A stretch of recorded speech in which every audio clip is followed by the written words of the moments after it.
agatoki mu kana ariko mushakira umutayeri n'urudodorera mu namwirenza tu. Haleluya. Nubona ukigenzura mu buzima bwawe wajya kure mugasanga ubaho wenyine muri karitsiye utuye, nta bantu muganira, nta bagusura, nta nshuti, ntaki, uzamenye ko uriho mu mugambi utari uw'Imana.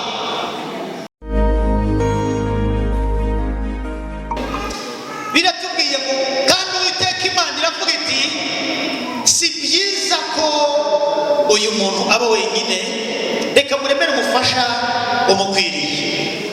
Uwiteka Imana irema mu butaka amatungo yose n'inyamaswa zo mu ishyamba zose n'inyoni n'ibisiga byo mu kirere byose, ibizanira uwo muntu ngo imenye uko abyita, kandi uko uwo muntu yise ikintu cyose gifite ubugingo aba ari ryo riba izina ryacyo.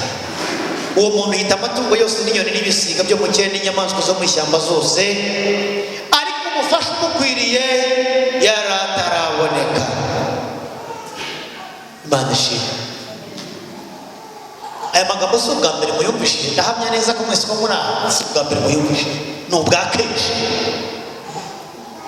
Ariko ndashaka kuvuga kuri ya jambo rimwe rikomeye, icyatumye Imana itareka ngo umuntu umwe yaremye muganga ari Adamu abeho wenyine mu buzima bwa wenyine. Imana itugirire neza. Biratubwiye yavuze mu ijambo ry'amagambo si byiza ko uyu muntu aba wenyine. Iyo witegereje muri ino si, muri iki gihe aho umuntu agenda impande n'impande abantu babaye banyamwigendaho, abantu bakunda kuba bonyine, yewe no kurya akumva yarya ariko nta wundi uri hafi ye, no kuryama akaryama kamwe agashyize iriya kandi kaririya, no mu nzira no kugenda akaba atanaguhara ifite afite n'imodoka, oya n'amafaranga akumva nta wundi basangira, akumva ari we wenyine. None ubu byaranoroshye, n'umugabo mu rugo n'umugore buri wese akumva yabukwe, buri wese akumva yagira konte ye umugabo atemere kurebaho, umugabo nakumva yagira konte umugore atemere kurebaho, akumva yatunga ikofi ariko ntihagire uyirebamo, umuntu akumva yakuzura umwuka ariko hagira n'uwuzura bagatangira bagahangana,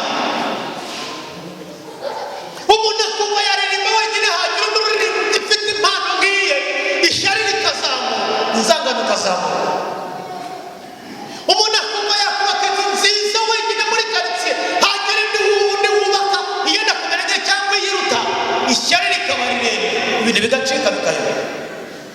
Umuntu akumva yakwambara neza wenyine, abandi bagerageza kwambara nk'ibyo yambara cyangwa barenza bakwambara ibyiza kurutaho, agakubita agatoki mu kana ariko mushakira umutayeri n'urudodorera mu namwirenza tu. Ubu buzima bwo kuba umuntu wenyine ntabwo buri mu mugambi w'Imana. Ubu buzima bwo kuba nyamwigendaho ntabwo Imana ibubamo.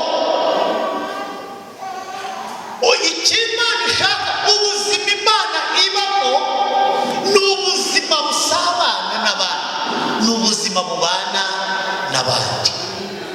Haleluya.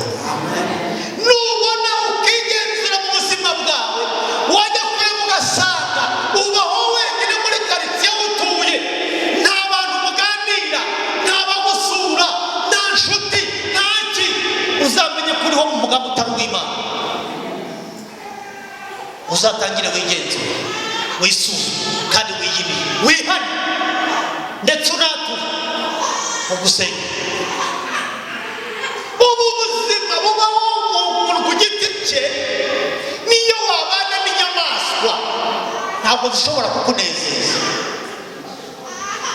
Adamu Imana imaze kumurema yabanaga n'inyamaswa, yabanaga n'intare, yabanaga n'ingona, yabanaga n'imvubu, yabanaga n'impyisi, yabanaga n'imbwebwe, yabanaga n'amasatura, yabanaga n'inzoka, yabanaga nubwo yabanaga nabyo ntabwo yanezerwaga, nubwo yabanaga nabyo ntabwo byari bimunyuze, byari bimushimishije. Imana ngo iramwitegereza